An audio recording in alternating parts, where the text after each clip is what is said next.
Mishtra Dyngjallje, ku dëgjohemi sërish dhe takohemi sërish, jemi me profesor Nathan Hopen, doktorin në teologji, me cilin do të vjojmë të flasim pikërisht për komunitetet eukaristike lokale. Sot në fakt jemi në episodin e 9, dhe sot do ndalemi të flasim pikërisht për mishërimin kulturor në komunitetin eukaristik lokal. Kemi folur deri tani për ungjillizimin, kemi folur për filantropin, sot do ndalemi për mishërimin kulturor në komunitetin eukaristik lokal. Profesor, si gjithmonë të bëjmë një përmbledhje të asaj edhe që ne transmetuam në emisionin tonë të kaluar, dhe të flasim pastaj më pas futemi në temën tonë për mishërimin kulturor. Po, shumë bukur, edhe shkënaqësi të jemi së bashku përsëri. Edhe kjo është atributi i fundit, edhe fakti shumë e bukur sepse ndërlidhet edhe me gjithë të tjerat. Edhe fakti kjo është mënyra që gjithë atributet të tjerë manifestohen. Që filluam me koncepti që ne jemi një komunitet me jetë eukaristike, që jetojmë rreth eukaristike e hyjnore, por edhe që jetojmë në një marrëdhënie ngushtë me Perëndin gjatë gjithë kohës, edhe gjithë jeta është kungim me Perëndin, gjithë bota na është dhënë për kungim.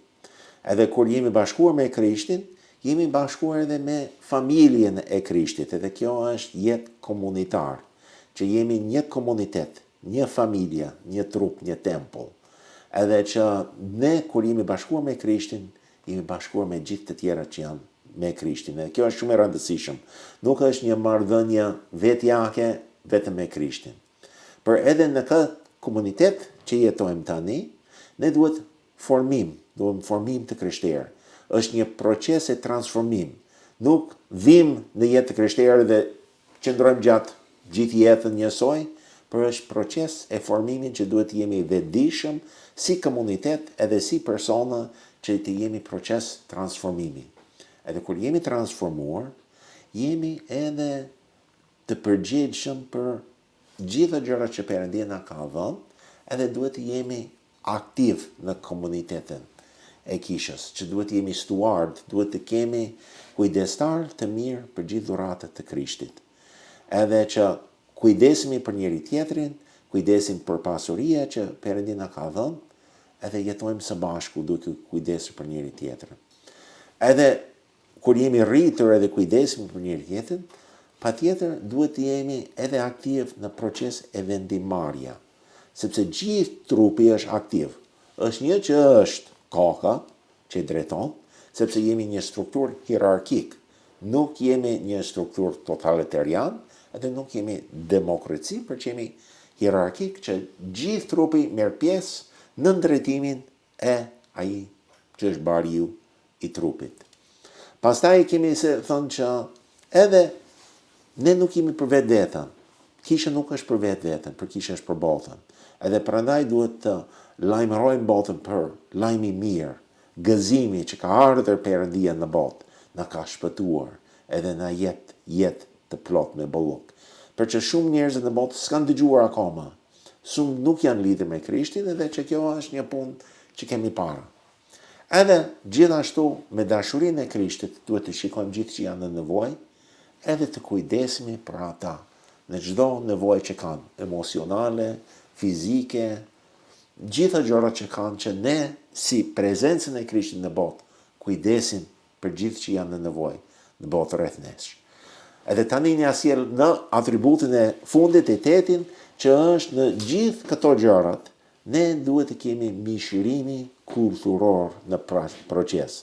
Duhet të ndjekim shembullin e Krishtit që të jemi mishëruar për shpëtimin e botës.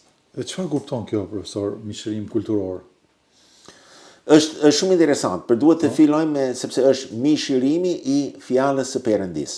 Për të kuptojmë kjo gjë, duhet të fillojmë me kuptimin edhe krijimin, që në fillim Perëndia ka krijuar botën me anë të fjalës së tij, që bota gjitha gjërat të dukshme, pa dukshme që ekzistojnë, janë në ekzistencë sepse Perëndia ka thënë le të bëhet dritë, le të bëhet, edhe që është me fjalën e tij që është krijuar gjithë bota, edhe ne kuptojmë në anën e teologjisë që fjala e tij është personi i dytë i Trinisë së Shenjtë, që është edhe mishëruar në kohën e duhur. Edhe kjo shpjegohet në Ungjilli sipas Johanit. Edhe thotë që në fillim ishte fjala. fjala ishte Pram Perëndis, fjala ishte Perëndi. Për edhe pak më vonë, këto janë vargje të parë të kapitullit parë. Pastaj në vargun 14 thot, edhe fjala u mishërua mis nesh. Edhe që kjo është që fjala është, edhe fjala ka qenë, fjala është me Perëndi, fjala është Perëndi. Edhe për ajo edhe kjo është thelbi i mesazhit të krishterë, që ndryshon krishtërimin nga gjithë besimet e tjerë, që është vetë Perëndia që është bërë mish, është bërë pjesë e krijesës së tij. Edhe që kur erdhi Krishti në botë, ai është lindër në një kohë saktuar, në një vend të saktuar. Ai është rritër në një kulturë, ka mësuar një gjuhë, edhe që gjithë jetën e tij është i kufizuar nga gjërat njerëzor në kontekstin e tij. Për kjo nuk është vetëm një gjë historike që ndodhi në të kaluara, për e dim që edhe tani se kemi diskutuar që ne jemi trupi i Krishtit, që prezencën e kishës në vazhdimsi gjatë gjithë historinë e botës, jemi prezencën e Krishtit. Jemi vazhdimsi në botë e fjalës së Perëndis. Edhe prandaj duhet të vazhdojmë të jemi mishëruar, si Krishti ka qenë në kohë që ka qenë në tokë, për edhe vazhdimisht gjatë gjithë shekullve që fjala ka vazhduar të jetë i mishëruar nëpërmjet nesh, nëpërmjet kishës. Profesor, në shkrimin tuaj unë gjej edhe një citim mjaft të domethënës nga kryepiskopi Anastas, shkëputur nga libri Mission in Christ's Way, i cili dua ta citoj këtë sepse më pëlqeu, prandaj dhe zgjodha që ta diskutojmë së bashku. Kryepiskopi Anastas na thotë se në çdo vend kisha është thirrur të lavdëroj Perëndin me zërin e saj. Ne duhet të përpiqemi jo vetëm për të përshtatur, por për të mishëruar logosin e Perëndis në gjuhën dhe zakonet e vendit. Dhe shenjtërimi i karakteristikave të njerëzve, që ata të bëhen me të vërtet vetvetja, të zhvillojnë vetë zërin e tyre dhe të shtojnë kontributin e tyre në himnin doksologjik të përbashkët, gjithmonë në armoni me lavdërimin e të gjithë kishës. Misionarët ortodoks janë gjithmonë kundër çdo koncepti monolit administrative të kishës dhe për ta faktori bashkues në kishën që zgjerohet gjithmonë ka qenë doksologjia e përbashkët, shumë gjuhëshe në formë, por një në shpirtin e Perëndisë së gjallë. Profesor, shikojmë që kryepiskopi Anastas citon dhe thotë ne duhet të përpiqemi jo vetëm për të përshtatur, thotë, por për të mishëruar logosin e Perëndisë në gjuhën dhe zakonet e vendit. Po. Dhe më së miri ku vetë kryepiskopi e tregoi këtë edhe me shembullin e tij. Tashmë që ai nuk jeton më mes nesh, ai na la një kishë e cila i shërben këtij populli. Po. So edhe kjo është një thesar shumë e madhe nga kryepiskopi, edhe atje në përkthim është logosi, për që është kuptojmë që është fjala. Fjala e Perëndisë. Për që nga një herë e përdorim një fjalë logos sepse kam një domethënie më e gjerë se sa fjalët modern, fjalë ose word ose. Për që patjetër kryepiskopi është shembull modern për koncepti e mishërimit. Për mendoj që është mirë edhe të shikojmë çik mbrapa edhe në proces e kishës së hershëm, kjo proces e mishërimit në fjalës. Edhe një gjë që kuptojmë edhe më gjerë nga shkrimit e kryepiskopit është që proces e mishërimit e fjalës është diçka transformuese edhe për kultura, që fjala, predikimi, që predikimi e Ungjillit, lajmi i mirë, kur Perëndia vjen tek njerëzit, që ajo vjen edhe është mishëruar në ajo kulturë, për procesin e mishërimi është edhe transformuese, sepse në çdo kulturë, gjatë gjithë historinë e botës, janë gjërat që janë pozitiv, janë gjërat të bukura, janë gjërat të mirë. Por janë edhe gjërat të shtrembëruara, gjërat që nuk përputhen për identitetin e realitetin e vërtet e njeriut. Pra, krishtërimi, profesor, nuk e zhbën kulturën e një vendi, traditën e një vendi, por e përmirëson, e rregullon, e shenjtëron. E shëron. Se edhe prandaj kryepiskopi thotë që i ndihmon njerëzit të jenë vetveta. Sepse një kulturë që është në ndikim e mëkatit, e ligut, njerëzit janë rob mëkatit e ligut. edhe vjen edhe nuk e bën njerëzit që të mos jenë ajo kultura, ajo identitet që janë, për e hiq gjërat që janë negativ, edhe len gjërat që janë pozitiv që të lullizon. Për që në shekullin e parë, që e dim që në Krishti është lindur në kulturë judaik. Po. Që ai I përket një populli, i përket një kulture, i përket një gjuhe, të themi. Që ai në ndodhë të përdor gjuhën greke, Po. heline, Latine. Për që edhe që gjithë aspekti kulturës ishin ndikuar nga fakti që ai ishte një kulturë, një identitet judaik. Po. Edhe kjo ishte edhe për gjithë krishterët të parë ishin judaik. Për që shumë shpejt në proces, edhe kjo është edhe një nga temat kryesore të veprat e apostullëve, që po përhapet lajmi i mirë, edhe që fillojnë të takojnë edhe me shoqëri rreth tyre, edhe që thotë që për herë të parë në Antioki u predikuan ungjilli për jo hebrejt. Edhe ishte një pyetje e madhe, është e mundur për jo hebrejt të bëhen të krishterë? Edhe është një diçka që nuk kemi kohë që të diskutojmë me hollësi, për që ishte sfidë e madhe edhe që kishe ka kuptuar që fjala e Perëndis ka mundësi të mishërohet në çdo kulturë. Edhe prandaj nuk mund të imponojmë mbi jo judejt të bëhen judejt të jenë pasardhës të Krishtit, të jenë dishepull të Krishtit. Për që Krishti është prezent në çdo kulturë. Edhe që kjo është historie e kishës që ungjilli kalon nga një kulturë në kulturë tjetër. Për që kërkohet për njerëzit që kalojnë te kulturë tjetër, që të mësojnë gjuhën tjetër, të mësojnë edhe mënyrët e shprehjes, edhe gjithë ato gjërat. Për që edhe filosofi, edhe kjo është shumë interesant në shekullin e dytë, nga shkrimtarët më të njohur të krishterë, janë figurët që ne quajmë apologistët. Po.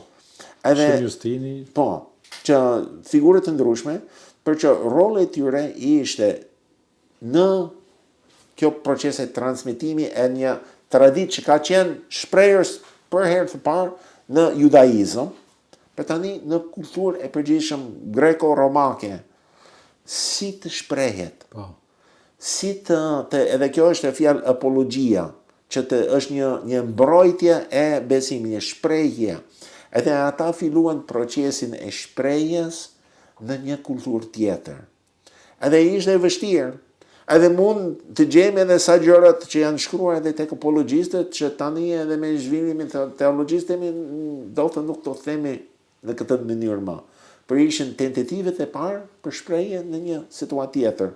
Një figurë tjetër shumë nuk është emëruar me apologjistët, për Klementi i Aleksandris ka qenë një figurë që ishte arsimuar me arsimim shumë të lartë në Aleksandri, në vend më zhvilluar për kulturën e kohës. Për që ai përpiqet edhe ka shkruar shumë si të shpreh krishterimi në botë e tyre.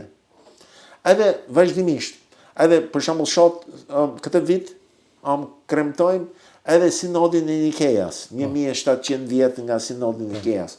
Por edhe ajo deri diku ka qenë një proces e shprehje e mishërimit kulturor, sepse ishin pyetjet që për dishepullët ata jetuan me Krishtin, e kuptuan veprat e Perëndis. Por pastaj kur kaloi krishterimi në kulturën grek, në filosofinë grek, ishin pyetjet për po si e shprehemi këto gjëra.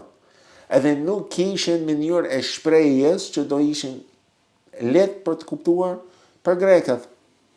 Edhe ishin disa tentativet, edhe disa tentativet ishin gabim. Edhe pastaj kishte nevojë që të gjej mënyrë e shprehjes e ungjillit në filosofi, në mendjen për kulturën bashkohor grek, që të kenë mundësi që të transformohet, të mishërohet ajo fjala e Perëndis në kontekstin e tyre. Edhe kjo ka vazhduar gjatë gjithë historisë. Edhe është përkthuar shkrimi i shenjtë, janë përkthuar shërbeset e kishës. Gjithë gjërat brez pas brezi në vende të tjerë, edhe të përhapet ungjill në gjithë botë për gjithë njerëzit. Unë kujtoj profesor një takim që patëm me kryepiskopin, I cili theksoi se një ndër arsyet që u konvertuan shqiptarët në masë ishte dhe fakti që ata nuk njihnin shkrimin e shenjtë sepse nuk e kishin në gjuhën e tyre. Po. Dhe unë e shikoj që rëndësinë që I dha kryepiskopi, madje ne kemi dhe rastin unikal të themi prish vërtet të kishës sonë ortodokse, ku kryepiskopi erdhi në Shqipëri në vitin 1991, por çfarë bëri, arsimoi të gjithë personat që do bëheshin klerikët, pra ne që jemi sot klerikë të kishës ortodokse, jo të rinj, por edhe ata të viteve të para, I arsimoi në këtë vend. Pra I mori nga ky popull, nga ky brum. Pra nuk I çoi të shkollonte të themi teologji në vendet ortodokse, mund të ishte Greqia, mund të ishte Rumania, mund të ishte Bullgaria, mund të ishte Rusia, por I arsimoi në këtë vend dhe I theksonte jashtëzakonisht shumë. Pra kryepiskopi erdhi të ndërtoi një kishë pra ose të ringrej kishën ortodokse autocefalit të Shqipërisë. Por kemi dhe misionarët, profesor, për shembulli I Shën Kirilli dhe Metodit, është një shembull I jashtëzakonshëm ku shikojmë që krishtërimi nuk asimilon, nuk imponon një kulturë tjetër, por çfarë bën këtë kulturë e merr, siç thamë, përmirëson, e shëron, duke shpikur dhe alfabetin. Po. Pra kemi popull slav, për që sot gjuhët janë transformuar, janë përmirësuar, patjetër, por ata ishin të parë që shpikën një alfabet dhe gjithashtu në bazë të këtij alfabeti përkthyen dhe sollën edhe shkrimin e shenjtë në gjuhën e këtij populli. Po. Pra në asnjë vend, dhe ndoshta dhe sot, kur isha dhe në Afrikë, aty kur bisedoja me disa afrikanë që ishin bërë ortodoks, dhe I pyesja që pse zgjodhet të bëhen ortodoks, sepse ne dim që në Afrikë janë shumë misione, jo vetëm nga kisha ortodokse, por ka kisha katolike, metodiste, ungjillor, gjithë grupet protestante, ndoshta kanë shkuar më herët se neve, se ortodokse, dhe shkojnë edhe kryejnë mision aty. Por një nga arsyet që ata njerëz pranojnë krishtërimin ortodoks, është pikërisht fakti që krishtërimi ortodoks nuk I asimilon, nuk I humbet kulturën e tyre, nuk I humbet gjuhën, nuk u çon një model tjetër atje, por këtë që kanë e merr dhe e transformon, transformon për të ndihmuar këto shoqëri, këta njerëz, këto fise. Po është shumë e rëndësishëm kjo koncepti e mishërimit në histori dhe këto shembull të misionarëve, që edhe për shembull për Kirill dhe Metodit, që është realiteti që njerëzit e kundërshtuan në kohën e tyre, e thonë që jo, nuk e përkthejmë. E përdorim edhe ishte për shembull kjo ideja e 4 gjuhët, që e përdorim vetëm gjuhët që ishin tek kryqi, edhe nuk përkthejmë tek gjuhët. Për kjo ka qenë edhe gjithmonë teologjia e kishës ortodokse, që ne e përkthejmë shkrimi I shenjtë, përkthejmë shërbeset, përkthejmë gjithë në gjuhën e popullit. Edhe që kjo është mundësi të jetë më të vërtet e tyre, edhe kjo është që thotë kryepiskopi që pastaj ata lavdërojnë Perëndin në vetë. Edhe kjo e bën më të bukur, më të larmishme, më plot lavdërimin e Perëndis. Që ne themi që jemi ortodoks, që është lavdërimin e drejtë, lavdërimin e duhur. Për që kjo lavdërimi është më I plot, kur është gjithë zët në gjuhën e tyre që e lavdërojnë plotësisht. Kjo është një trashëgimia shumë e rëndësishme për ne si ortodoksët. Ne mund të shikojmë edhe rastet në vende të ndryshme në kishë ortodoksot që nuk I ndjekin këto parimet të ortodoksisë, por jemi shumë bekuar këtu në Shqipëri që vazhdojmë të e përdorim parimin që përkthem, edhe që e kemi një kishë të mishëruar për kohën tonë. Edhe janë shumë gjëra fakte edhe praktike që mund të shikojmë, edhe për mënyrë që edhe kryepiskopi ka udhëzuar mishërimin e fjalës së Perëndis në kohën tonë. Edhe gjithmonë janë dy gjërat. Është që kultura është gjithmonë në ndryshim. Po. Kultura e sotme nuk është ajo që ka qenë para 100 vjetësh, për gjithmonë mishërimi duhet të jetë në përputhje me gjithë mishërimet të tjerë që kanë qenë. Po. Për që është gjithmonë njëjtë, gjithmonë e re. Gjithmonë në tradit, për gjithmonë edhe diçka e freskët. Edhe mendoj që katedralin tonë këtu në Shqipëri është një shembull shumë e bukur. Që në qoftë se e shikoni ajo shembull shumë i madh e arkitekturës, e Hagia Sofis, që është ndërtuar shumë shekull në përpara. Që katedrali jonë është në përputhje me arkitekturën e saj. Por është edhe gjithashtu është një ndërtesë modern, që është në përputhje me traditës, por është edhe shprehje bashkohore. Edhe kjo është një shembull shumë e mirë, shumë e bukur për kjo realitet e mishërimi kulturor në kishën tonë. Ne kemi një gjë të veçantë brenda kishës, sepse dihet profesor që ne brenda kishës sonë ortodokse, këtu autoqefalet e Shqipërisë, kemi dhe komunitete të tjera dhe çdo komunitet dhe komunitetet që nuk janë shqipfolse e zhvillojnë marrëdhënien e tyre me Perëndin nëpërmjet gjuhës së tyre. Dhe sërish kujtoj dhe dua të sjell prapë një shembull të kryepiskopit, i cili thoshte gjithmonë që njeriu i lutet Zotit gjithmonë në gjuhën e nënës së tij. Kështu që është një bekim në fakt që kisha ortodokse e jep këtë gjë. Në fakt ne folim sot për mishërimin kulturor, profesor. Kemi ndonjë gjë tjetër që mund të ta mbyllim edhe emisionin për sot, që mund të shtojmë? Po, janë fakt disa shembull me katedralin që janë shumë të bukur, që janë shembull të kjo mishërimin. Ikonat në katedral. Janë në qoftë se shikonet janë shumë të bukur, edhe janë në përputhje me gjithë traditë e ikonave. Por janë edhe shumë modern. Në qoftë se keni vënë re, që janë një stil që janë ndryshëm nga ikonat e tjerë. Janë përputhje me traditës, por që janë edhe bashkohore. Një gjë tjetër që është shumë e bukur, që ata që kanë qenë në katedral, kanë vënë re që janë dy korë. Që kemi dy korët që një bizantin, një europian. Që janë dy mishërimet të traditët të mirëfill të lavdërimit të Perëndis.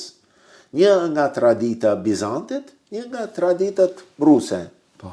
Që edhe të dy janë të bukura, njëri nuk është më mirë se tjetri, për që është një shembull shumë e gjallë që kemi edhe nga historia, dhe nuk është nevojë në kohë që të shpjegojmë si ka arritur kjo realitet, për që janë dy rrymë që kanë arritur edhe që e pasuron që adhurimi në katedral është më i bukur sepse kemi të dy.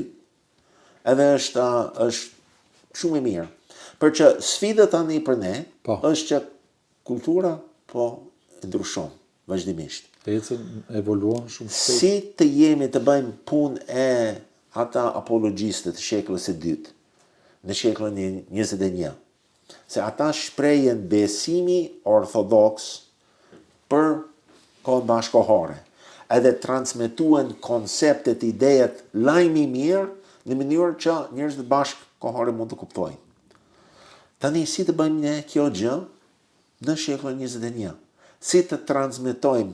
Edhe nuk kemi kohë sot të përgjigjim kjo pyetje, është një është një pyetje për të gjithë. Mund të bëjmë një sër programesh të tjerë të diskutojmë, ndoftë të bëjmë një tavolinë rrombullak të diskutojmë, për që të kemi synim si të shprehet Ungjilli i mishëruar në kohën tonë, që mos i diçka abstrakte për ato, sidomos për të rinj, brezin e ri apo edhe për më të mëdhenj. Sepse në qoftë se shkojmë për shembull, në qoftë se kalojmë rrugën këtu, shkojmë në një kafe dhe ulemi me sa të rinjtë dhe fillojmë të lexojmë sa nga librat dogmatik të historisë.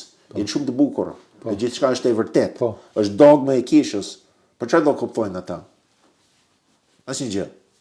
Nuk do kuptojnë, sepse nuk është e mishëruar për ata në mënyrë e konceptimit e shprehjes bashkohor.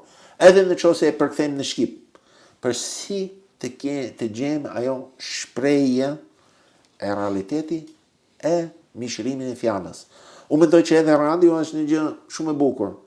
Para 100 vjetës s'ka ekzistuar radiot. S'ka ekzistuar YouTube-in, për që kjo është një mënyrë tjetër që fjala e Perëndis është shprehur në kontekst bashkohor, arritën nëpërmjet mjetet e kulturës bashkohor tek njerëzit. Edhe që janë gjërat shumë të bukur. So kjo është një punë përpara që kemi, nuk arrim për vetëm konceptimi që është një një bashkëveprim që duhet të bëjmë që të mishrojmë fjalën për gjithë njerëzit sot. Profesor, unë ju falenderoj shumë. Në fakt, kemi mbyllur edhe episodin e 9 sot, dhe kemi mbyllur edhe thuajse shkrimin tuaj, librin tuaj.